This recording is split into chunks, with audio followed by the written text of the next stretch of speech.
Hello, this is Melanie Goralnik, and for the next hour I'll be reading from the June 2nd issue of the Toronto Sun on the Niagara Frontier radio reading service. The first story is Toronto gas prices to jump 8 cents on Wednesday by Ling Hui. If your vehicle's gas tank is running low, today is the time to top up, as a leading industry analyst predicts gas prices will shoot back up on Wednesday. Following a week of lower gas prices, Canadians for Affordable Energy President Dan McTeague told CP24 he anticipates the average price at the pumps will rise to 177.9 cents per liter on Wednesday, and may increase another 2 or 3 cents per liter on Thursday. As of Tuesday afternoon, the average price of regular gas in Toronto was 169.9 per liter, according to Canadians for Affordable Energy's website. McTeague blamed the continuing price volatility on the war in the Middle East, in which, despite U.S. President Donald Trump's insistence that indirect talks with Iran were continuing at a, quote, rapid pace, Tehran has said it was suspending negotiations with the U.S. The ongoing war has stalled shipping traffic along the Strait of Hormuz, which includes oil exports from the Persian Gulf states. Difficult times ahead. Every time it's a talk of a deal, prices drop. We've seen it sort of happen the past 93 days since the Iran war began, McTeague told CP24. And then, like every other talk of the deal, rumor of a deal, it collapses. And when it collapses, the price has to go back up.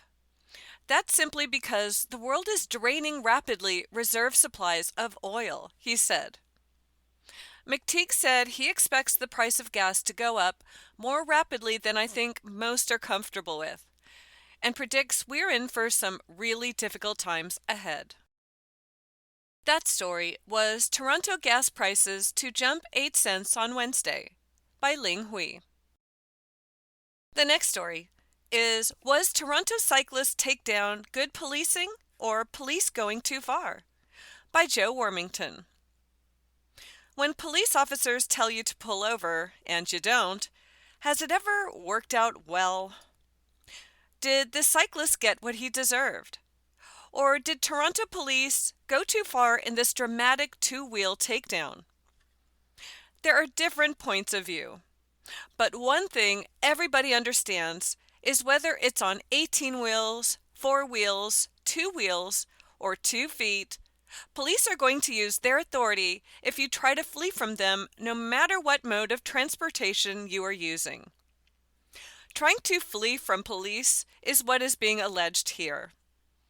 How many cops does it take to arrest a cyclist allegedly running a stop sign and also from them?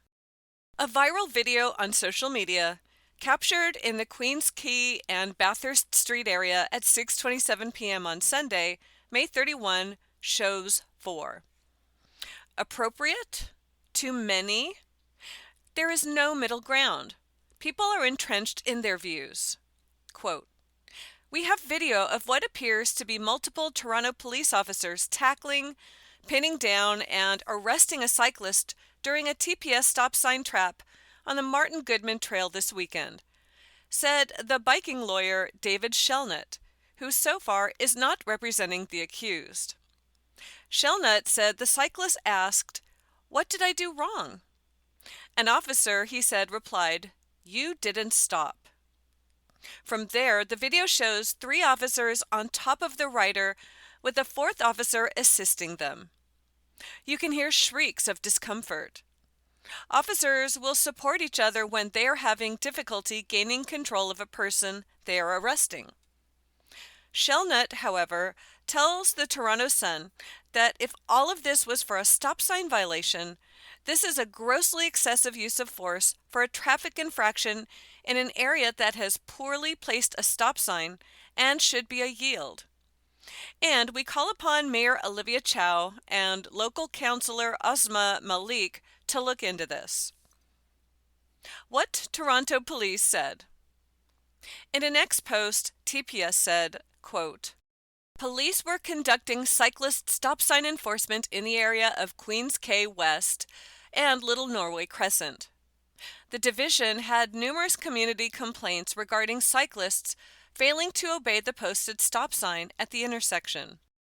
Officers observed a male cyclist traveling eastbound on Queens Quay West failed to stop for the clearly marked stop sign." TPS added that officers directed the cyclist to stop. The cyclist proceeded through the intersection at a high rate of speed and shouted a profanity at officers as he passed. A second officer again directed the cyclist to stop. However, the cyclist refused and attempted to flee from police. The cyclist was subsequently arrested and issued 3 provincial offense notices. Constable Laura Brabant tells the Toronto Sun that the cyclist received citations under the Highway Traffic Act for failure to stop, failure to identify, and disobey stop sign. But we only name the accused if the charge is criminal, not provincial. It's difficult for the officers to make an arrest of someone on a moving bike. And while there has been no evidence shown so far that this particular cyclist broke any rules, certainly there are many people on bikes who routinely violate the law, plow through stop signs and stoplights, and express anger through profanity toward pedestrians and motorists. This is why police were asked by the community to conduct this enforcement. Cyclists can be a menace and are used to having the law apply to them. I think they meant not used, but anyway. This time it was. When police ask you to pull over in a car, a truck, or on a bike or a motorcycle, and you don't do it, there may be action taken. Officers have a job to do, and it's not easy. Was the arrest too forceful?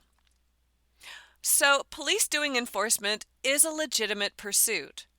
And maybe it's time for a cyclist to face the weight of the law, which is tasked to make sure pedestrians and others are safe.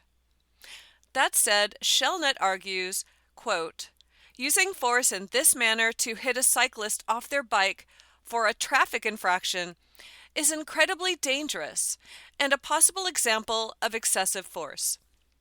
He added, "In Ontario, an officer cannot hit you off your bike unless your actions pose an immediate, severe threat to public safety, justifying the use of physical force.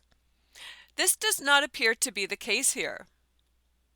It's a great debate. This accused was not charged criminally with resisting arrest. Perhaps the good that could come out of this is the much-needed conversation about making all cyclists who use the roadways and bike lanes be licensed. There also needs to be discussion of banning unlicensed electric or motorist bikes and scooters from sidewalks, designated bike routes, and roads. While Shellnet, who is just doing his job as a lawyer and, like the officers, doesn't deserve scorn for doing it, said, quote, "Admittedly, we can't see the initial infraction, but do receive confirmation the arrest was due to this person not stopping. Nothing is said about the officer or public safety. There does not appear to have been anyone hit by this cyclist." Clayton Campbell, president of the Toronto Police Association, defended his officer's actions. Quote, "With the information we have, we believe our members were lawfully entitled to use the amount of force necessary to bring the situation under control," Campbell said, noting cyclists need to obey the law, which includes obeying all traffic signs and stopping when ordered to do so by police. In this case, that did not happen. He added, "Our advice to all road users is simple. When an officer tells you to stop, stop." There are many loose ends. We just don't know the full story. All perspectives deserve a fair hearing. It would also be helpful to find other camera angles. This could, perhaps, fill in the blanks of what we don't see in the first video. Without that, it's hard to make a decision if this was over-the-top policing or excellent policing. On cycling issues, it seems there will be no convincing either side that there is any nuance. But one thing that won't change is that when the cops ask you to stop, it is never a good idea to not comply. So there is a screenshot from a video that the Toronto police furnished. So you can see the cyclist on the ground. He's laying in the grass next to the curb. And fortunately, this grass looks really, really thick. So hopefully it, you know, made the fall not so bad. And his bike is next to him on the ground. And there are two police officers that are wearing shorts running up to him. Photo courtesy of Toronto Police. That story was Toronto cyclist takedown good policing or police going too far? By Joe Warmington. The next story is Indian national trucker in cross-border dope bust faces music by Brad Hunter. To trucker Ranjit Singh, late of India, it was all just a terrible, terrible mistake. A setup. The 32-year-old, one of a slew of South Asian truckers busted for dope smuggling at the Canada-US border, claims he had no knowledge of what was in the trailer. What was the cargo? Well, according to Canada Border Services Agency, CBSA, about $2 million in cocaine. Enough to blow out the septums of 1,000 drug users. In 2024 through 25, massive drug busts at the Blue Water Bridge in Sarnia and the Ambassador Bridge linking Detroit and Windsor were unfolding daily. Suspected to be behind much of it was Canadian Olympian turned alleged drug kingpin Ryan Wedding. Allegedly utilizing South Asian criminals as proxies, who then recruited drivers, the dope was moved from Southern California into Canada. And the vast majority of the drivers? Why, they were of South Asian ancestry, with some, like Ranjit Singh, in Canada on a work permit. Now, Singh, the poor patsy, is charged with importing cocaine into Canada, as well as possession of cocaine for the purpose of trafficking. He went on trial in Sarnia on Monday. None of the charges have been proven in court. Rolled into a CBSA trap.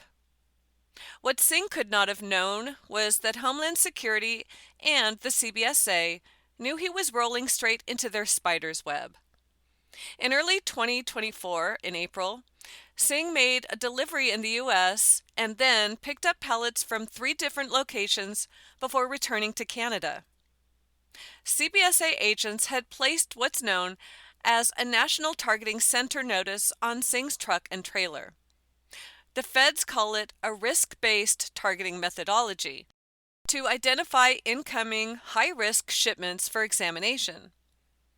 For Singh, it all went down in the early morning hours of April 26, 2024.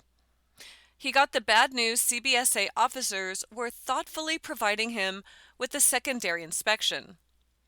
Most of his payload were Harry's razors. But wait, what about those 2 Home Depot boxes packed differently from the rest of the load? Inside the boxes was allegedly 40 kilograms in cocaine. Stop at Illinois Home Depot. Inside Singh's truck, agents found a flattened unused Home Depot packing box under the mattress along with the duffel bag and packing tape. RCMP investigator Constable Ty Lambs testified that Singh had stopped at an Illinois Home Depot for about 15 minutes. The Canadian-US border lay 4 hours away. Lamb said he retraced Singh's steps in the U.S. with an assist from Homeland Security. Singh's lawyer, Terry Brandon, allowed that the truck her client was driving was carrying cocaine. She said he was unaware.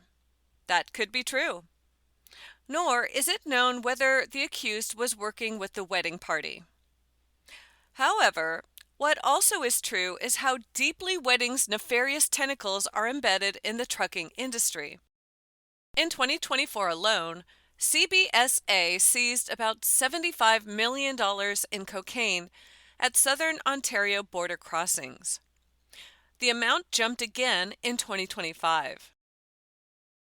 You are listening to a reading of articles and features from the Toronto Sun on the Niagara Frontier radio reading service. Sea-Doo was logistics king.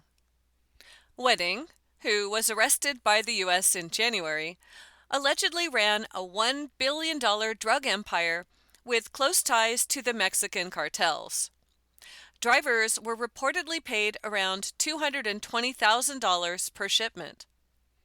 In addition to Wedding, sitting at the apex of the scheme was Brampton trucking executive Gurhamrit Sea-Doo, 62.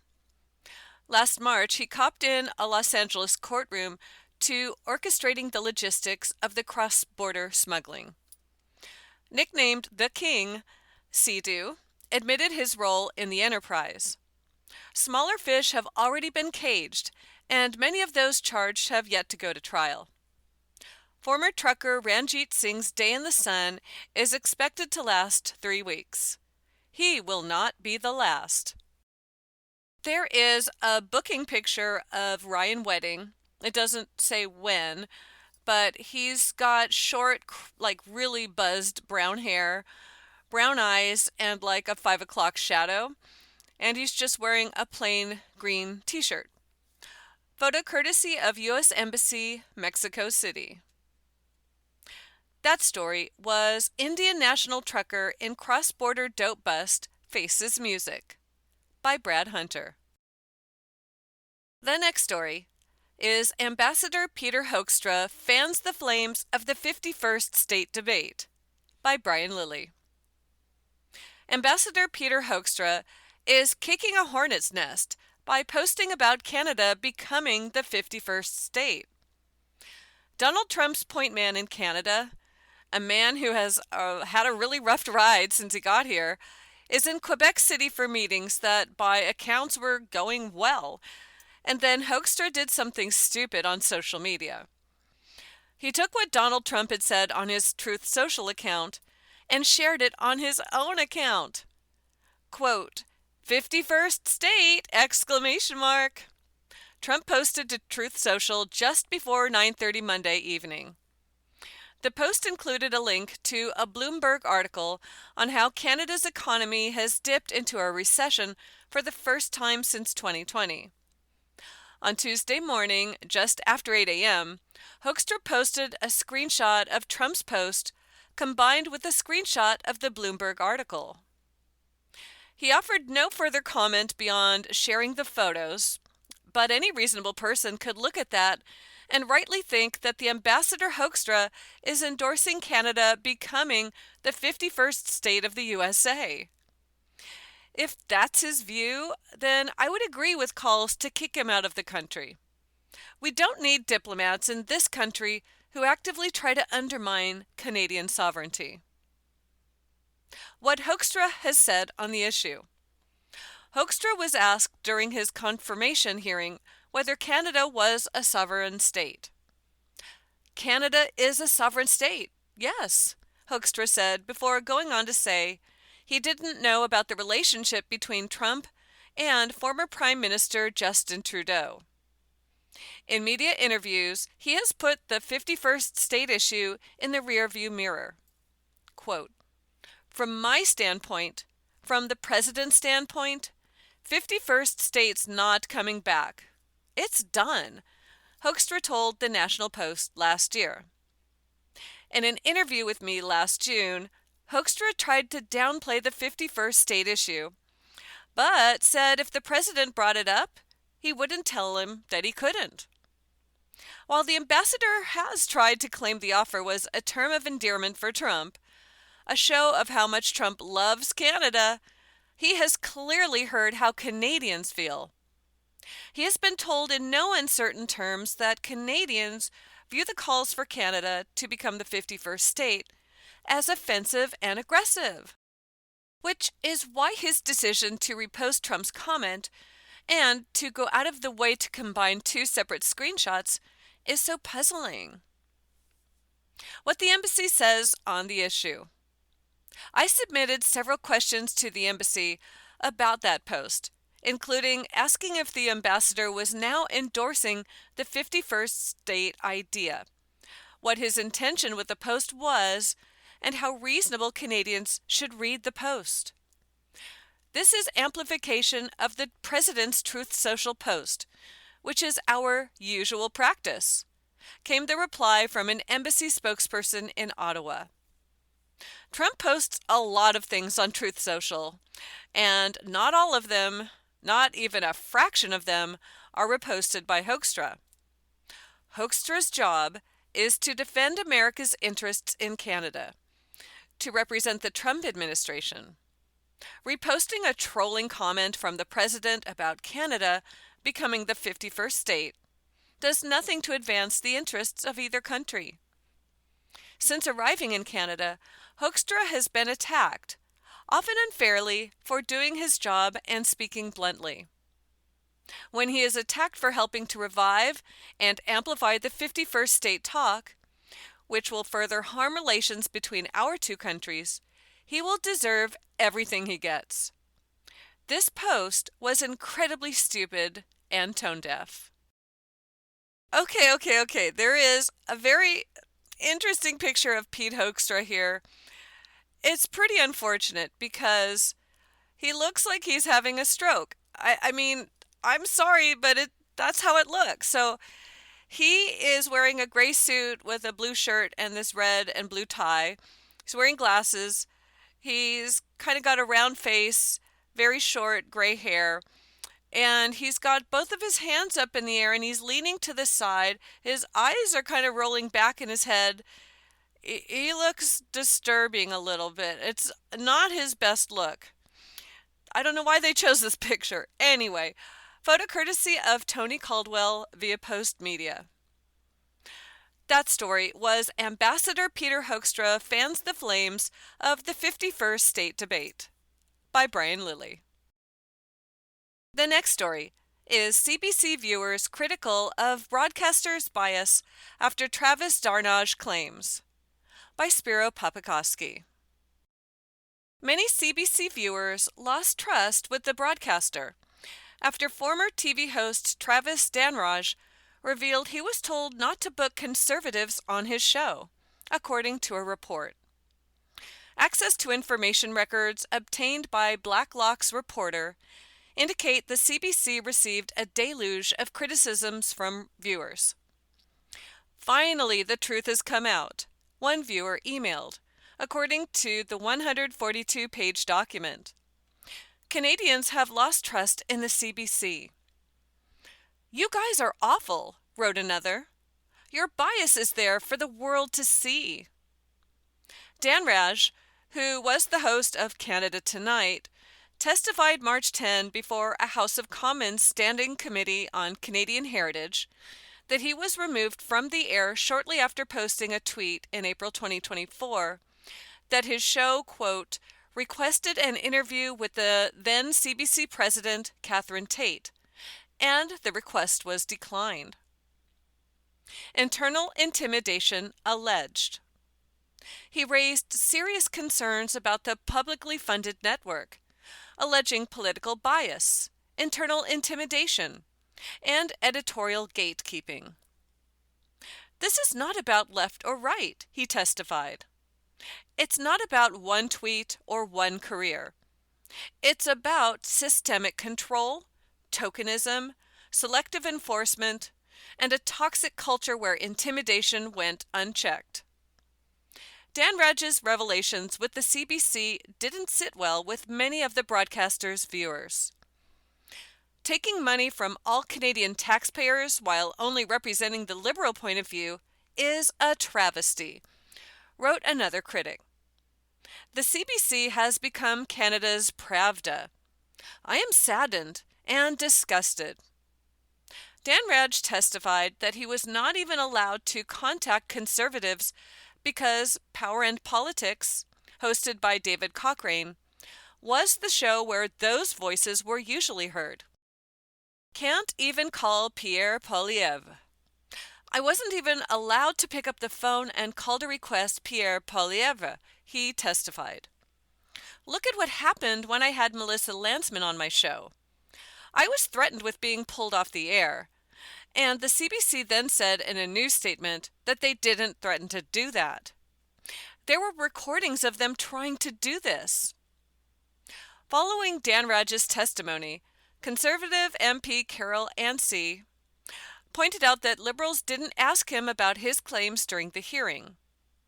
Quote, regardless of political leanings, allegations about transparency, editorial independence, and workplace culture at a publicly funded broadcaster deserve serious scrutiny.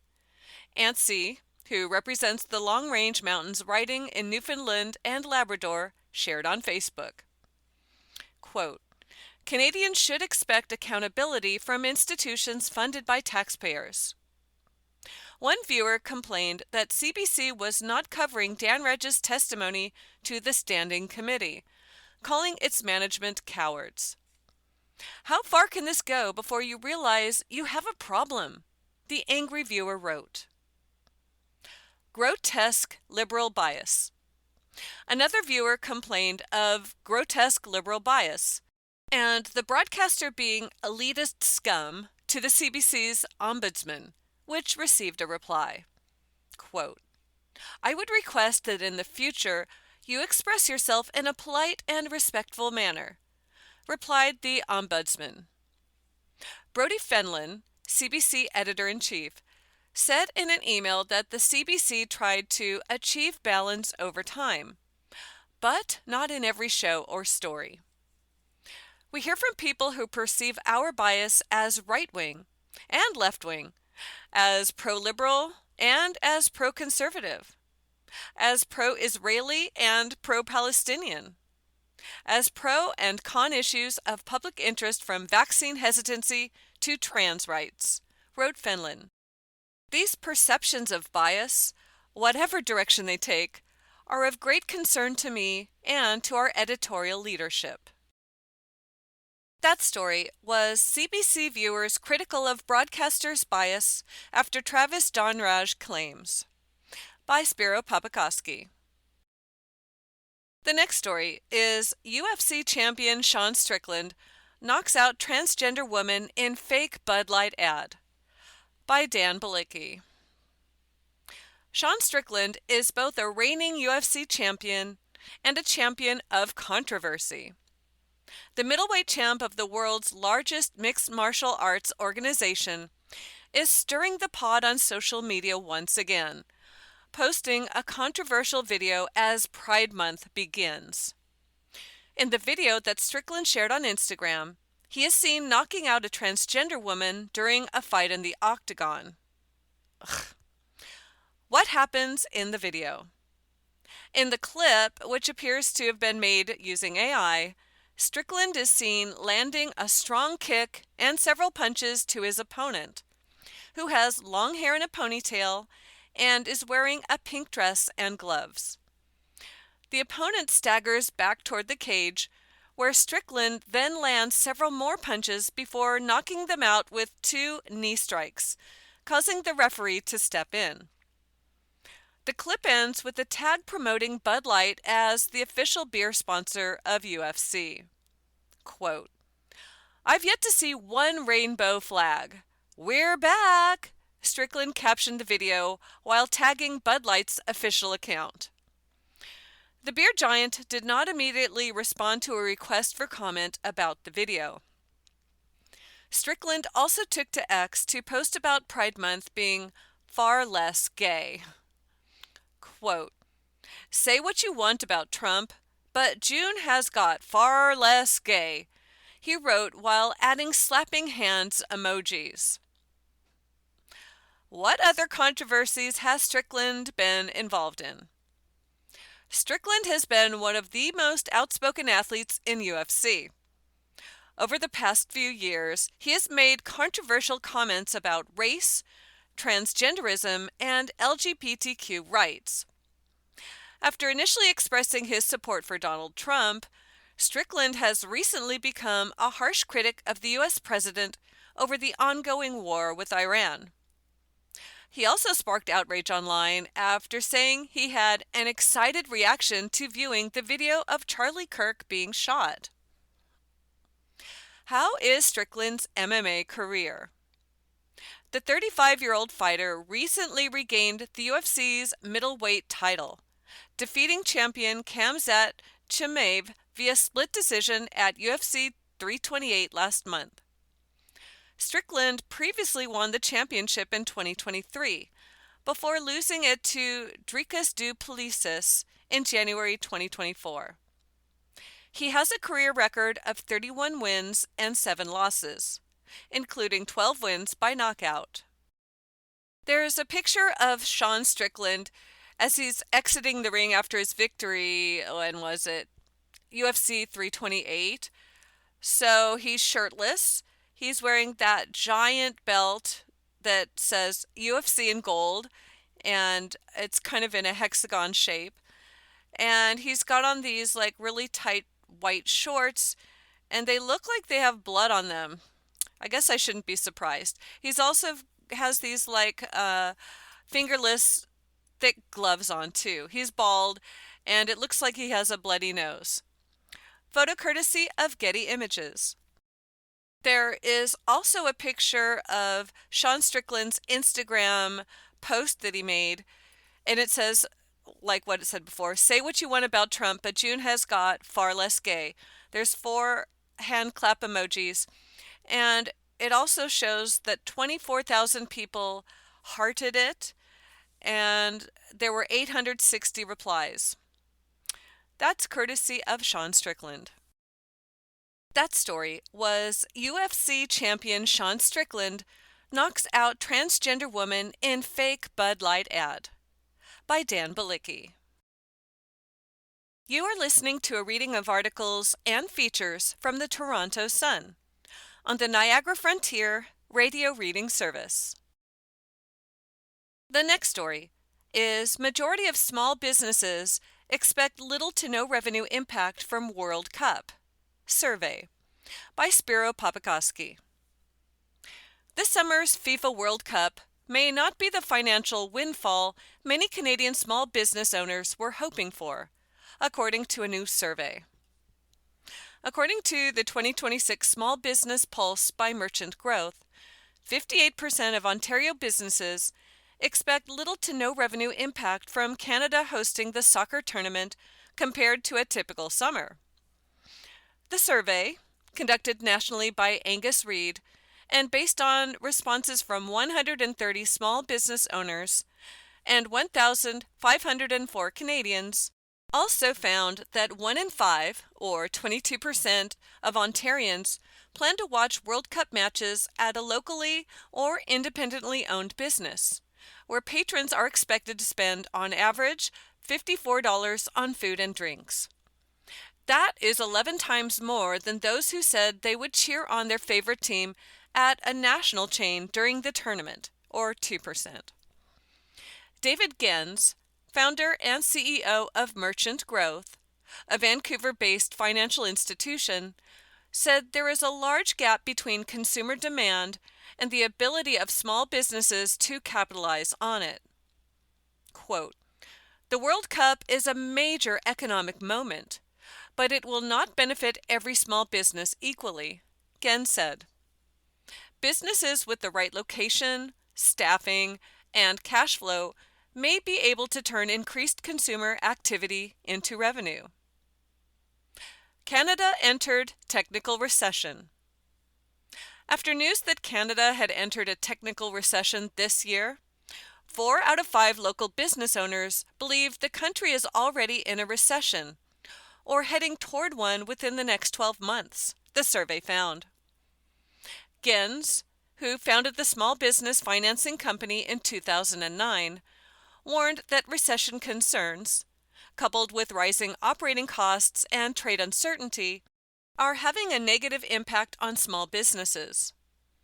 For many owners, rising operating costs and tight margins mean they are being cautious about investing ahead of the FIFA World Cup opportunity, he said.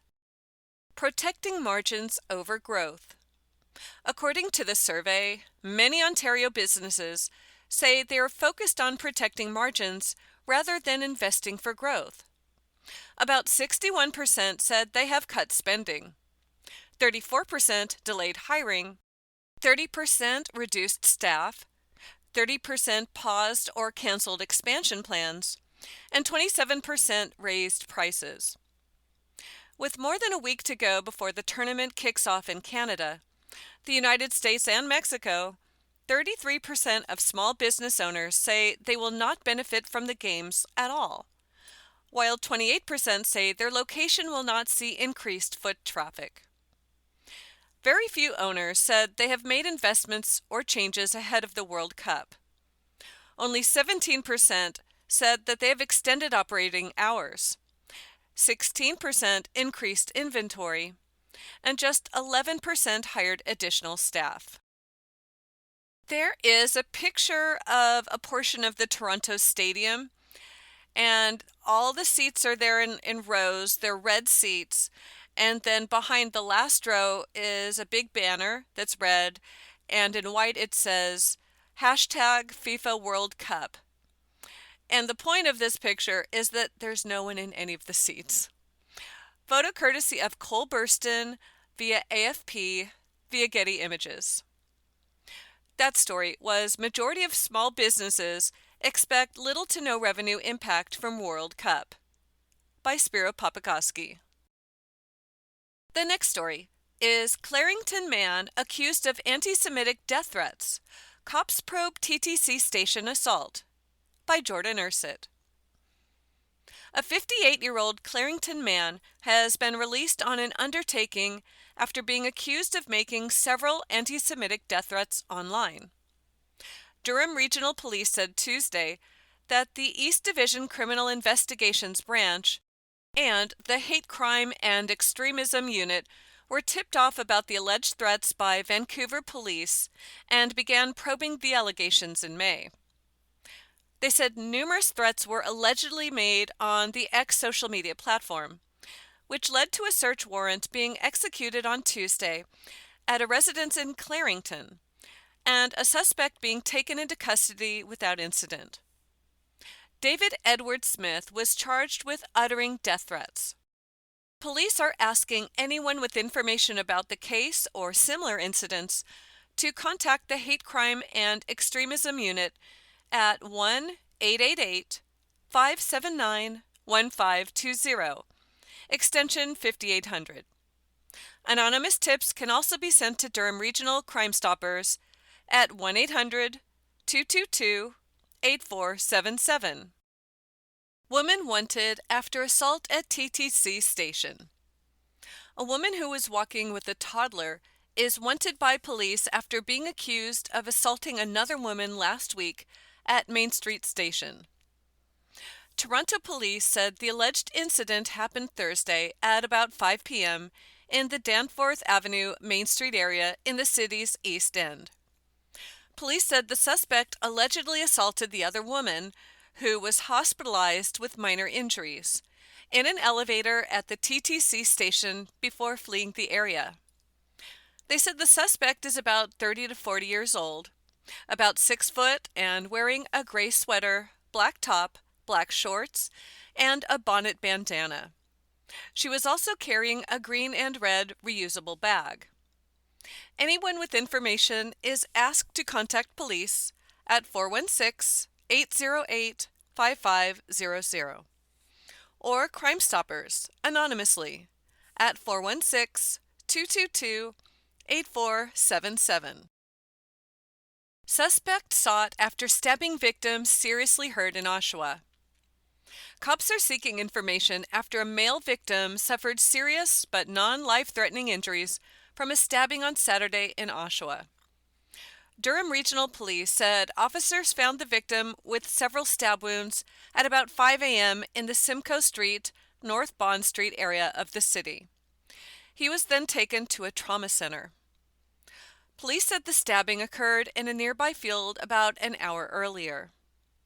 Anyone with video footage or other information is asked to contact police at 1-888-579-1520, extension 1705. Anonymous information can also be sent to Durham Regional Crime Stoppers at 1-800-222-8477. Durham cops probing convenience store robbery. Durham Regional Police are asking for tips to help identify a male suspect involved in the armed robbery of a Bowmanville convenience store. Police said they responded to a robbery call on Monday at about 2:15 a.m. at a Circle K store on Mearns Avenue, where a male suspect demanded cash from the register and threatened an employee with a knife. He fled before police arrived, and no one was injured. The suspect is a white male who is about 25 years old and 5'8". Anyone with video footage or other information is asked to contact police at 1-888-579-1520, extension 5355. Anonymous tips can also be sent to Durham Regional Crime Stoppers at 1-800-222-8477. That story was Clarington Man Accused of Anti-Semitic Death Threats. Cop Probe TTC Station Assault by Jordan Ursit. The next story is Senate's Mistaken Attempt to Criminalize Residential School Denialism by Brian Lilly. Even as Canada comes to terms with the fact that not everything we've been told about residential schools is true, some people want to criminalize asking questions about it. On Monday, the Senate's Human Rights Committee voted for an amendment, making it a criminal offense to engage in what they called, quote, residential school denialism. This follows a private member's bill brought about by New Democrat Leah Gazan that would also criminalize so-called denialism, a bill that several liberal ministers have said they supported. Now, the government's hate crime-focused Bill C-9 has been amended in the Senate to accomplish the same thing. The amendment, which still has to pass the full Senate and go back to the House, would make such an offense punishable by up to 2 years in jail. The amendment says that it is an offense to promote hatred against Indigenous people, quote, by condoning, denying, or downplaying the Indian residential school system. What does that really mean, though? Would denying that there were 215 children buried at the Kamloops Indian Residential School in BC be an offense of denialism? Would denying that Indigenous children were murdered at these schools, rather than mostly dying of what were common illnesses, then be an indictable offense? It was 5 years ago when the claim that 215 children were buried at the Kamloops School was made based on ground-penetrating radar finding anomalies in the ground. The presence of 215 bodies has never been proven, and no remains have been exhumed to back up this assertion. Did children die while attending residential schools across Canada? Absolutely, including in Kamloops. Does that mean that there are 215 secret burials on the grounds of the Kamloops School? Or that there are mass graves there and at other schools, as many in the media have claimed since then? No, not at all. Yet it was this claim of 215 children in unmarked graves, buried secretly, that gave rise to the call for legislation criminalizing denialism. There have been calls for several years now to criminalize the essence of the work performed by the Postmedia colleague Terry Glavin, who has for 4 years been pointing to the problem with the story surrounding Kamloops. Tough questions need to be asked. Since May 2022, the 1-year anniversary after the Kamloops story broke, Glavin has asked tough questions, pointing to holes in the official narrative, and called out other media for refusing to even question that narrative. Last week, The National Post published his latest piece on the issue titled "The Kamloops Graves and the Poisoned Chalice of Reconciliation." Last week, on the 5-year anniversary, the Globe and Mail published the editorial titled "There is no reconciliation without truth." They admitted to not doing enough to question the narrative at the time, and they called on former Prime Minister Justin Trudeau to set the record straight after the hyperbole he engaged in starting in the summer of 2021. If you recall, the flag on Parliament Hill was put at half-mast for 6 months. Politicians went out of their way to outdo each other in their rhetoric or their performative actions. 5 years later, we still have no evidence of what the band now calls, quote, potential burials at the Kamloops school. But we have senators and elected officials looking to criminalize those who deny there are bodies of 215 children buried there. The Senate is often referred to as the chamber of sober second thought. Let's hope that when this amendment gets to the full Senate, it is defeated. There is a picture of a woman named Jennifer Nichols. She is standing in front of the Kamloops Indian Residential School, and she's got her arm around a couple other adults and children. It's taken from behind as they're looking at the front of the school, which is a 2-story red brick building. Photo courtesy of Cole Burston via AFP via Getty Images. That story was Senate's Mistaken Attempt to Criminalize Residential School Denialism by Brian Lilly. You are listening to a reading of articles and features from the Toronto Sun on the Niagara Frontier Radio Reading Service. The next story is 50 Cent reacts to baby mama Daphne Joy's alleged sex tape with nemesis Diddy by Danette Wilford. Sean Diddy Combs is still in jail, but that hasn't stopped him from getting attention, this time over an alleged sex tape. The video features the music producer, porn star Sly Diggler, and model Daphne Joy, who just happens to be the mother of 50 Cent's youngest son, 13-year-old Sire. While it's unknown who's responsible for posting the freaky footage online early Sunday, DJ Vlad claimed on social media that he verified the tape is legit. The media personality recounted on his YouTube channel a previous interview with Diggler, who told him that Diddy grabbed the actor's phone and recorded the entire sexual encounter. What 50 had to say.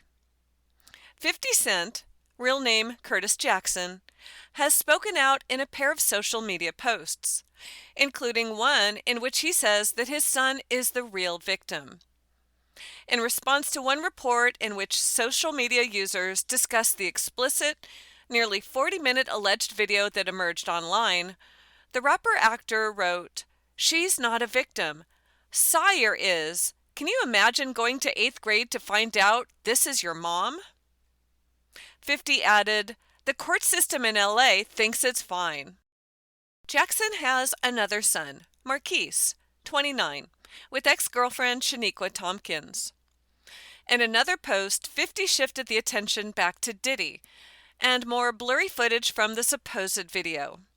Quote, "Free Diddy, he has gone through enough being born with no penis. LOL," he wrote alongside a laughing emoji. Triggering and painful.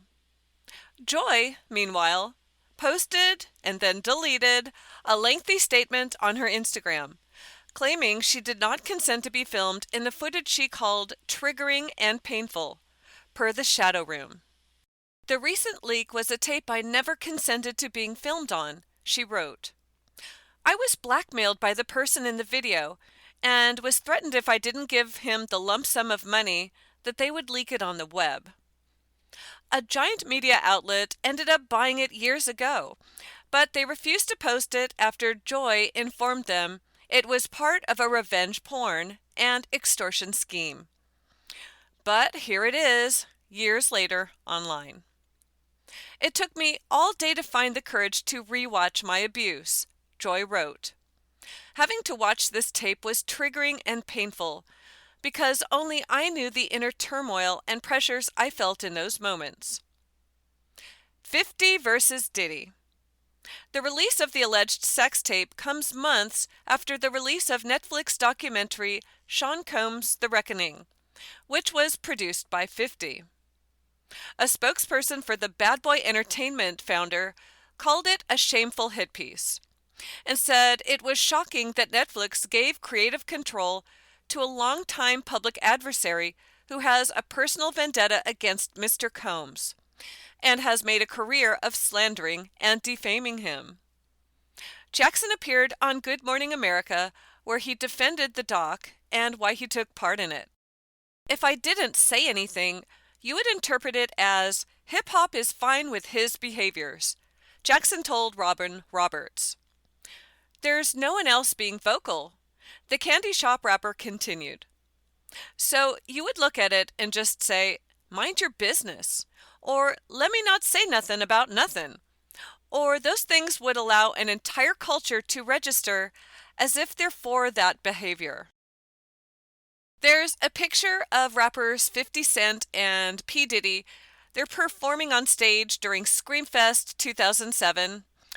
And they are, 50 Cent is wearing this really kind of colorful, cool t-shirt.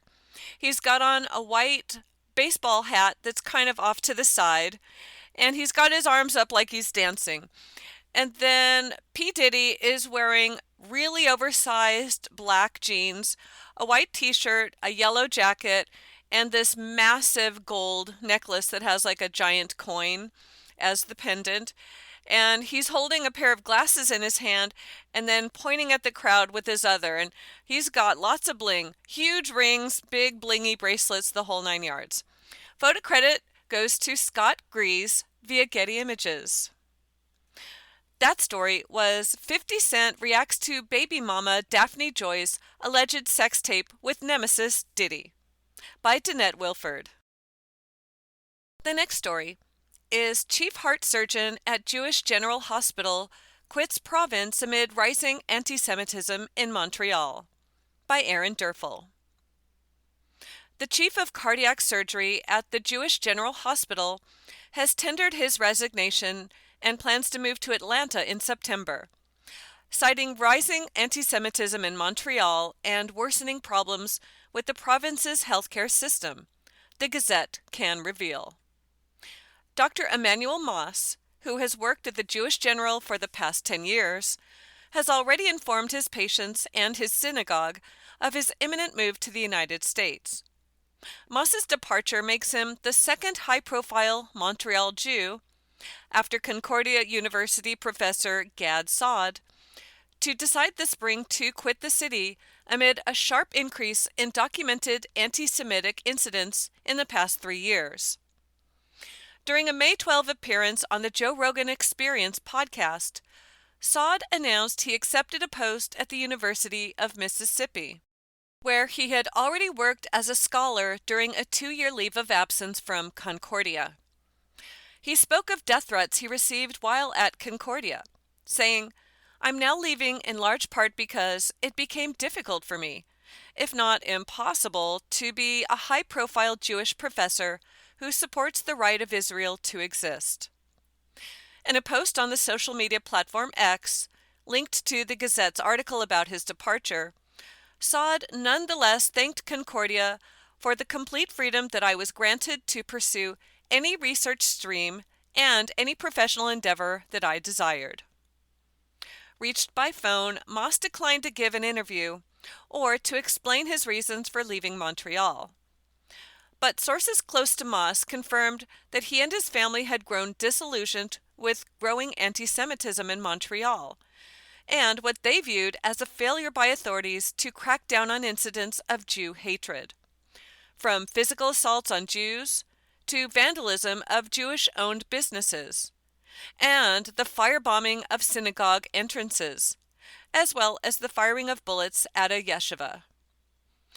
Sources noted Moss was particularly offended by images circulating last week of anti-Zionist protesters, some of them masked, staging the mock hanging of an effigy of a man wearing a kippah on his head. That effigy appeared to depict Israeli National Security Minister Itamar Ben-Gvir. At the same time, Moss has grown frustrated with the limited resources for patients in desperate need of heart surgery in Quebec. In fact, in April, Moss sounded the alarm about a shortage of perfusionists at the Jewish General, warning that the lack of technicians running heart-lung machines was placing the cardiac surgery program in jeopardy. Still, a source suggested that anti-Semitism was probably the tipping point for Moss, who is soft-spoken and avoids the spotlight. The health system issues that may have played a role in Manny Moss deciding to leave, they didn't just arrive last week, or last month or last year, said the source, who declined to have their name published so they could speak candidly about the issue. The problems with the health system have existed for years, and he could have left at any time before. So what it comes down to is the anti-Semitism and the feeling that the city has become an increasingly dangerous or unrecognizable place to live. Moss implemented robotic cardiac surgery at the Jewish General. Since Moss broke the news to the Jewish General, the Côte des Nègres Hospital, sorry if I said that wrong, has scrambled to find a short-term solution to ensure that all of Moss's patients do not face unnecessary delays. Dr. Lawrence Rosenberg, Chief Executive Officer of the West Central Montreal Health Authority, said the Jewish General will partner with another institution in the city to ensure that Moss's patients are covered. Quote, "From a strategic planning perspective, we have been aware that Dr. Moss could leave at a time of his choosing, for personal reasons, and we have been working on contingencies for some time," Rosenberg said in a statement. When he departs, we will have a plan in place to offset any potential negative impact to our cardiac surgery program, with the view of maintaining timely access to high-quality care. That's all the time we have for this story, which was Chief Heart Surgeon at Jewish General Hospital quits province amid rising anti-Semitism in Montreal, by Aaron Durfel. You've been listening to a reading of articles and features from the June 2nd issue of the Toronto Sun. Your reader has been Melanie Gorelnik. Thank you for listening.